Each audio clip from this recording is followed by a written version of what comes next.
Hey guys, welcome back to another helpful video of 1 to Step, and in this video I am going to show you how to delete or get rid of your Pinterest profile.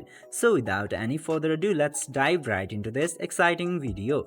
Now in order to delete your Pinterest profile, just simply open your Pinterest application at first, then after that tap to your profile icon and then tap to the three dots at the top right corner. And from there you will get the option of settings into the Pinterest. Click into that and you will get the option of account management into settings. Click into account management, then it will lead you to your account management section where you can change your email address, password, and you can deactivate your and delete your account into here.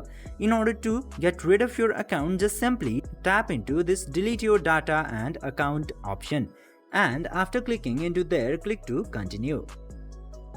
Then you have to choose the reason for account deletion and click to send mail. And then after sending this request, it will send a link into the email address which is connected to your Pinterest profile. You just simply have to wait for the email and open the email for further process.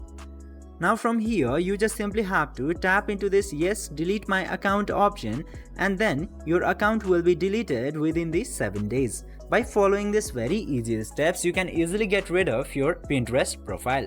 I hope this video was helpful for you. If yes, don't forget to like, share and subscribe to the channel to never miss another update. Thank you for watching the video.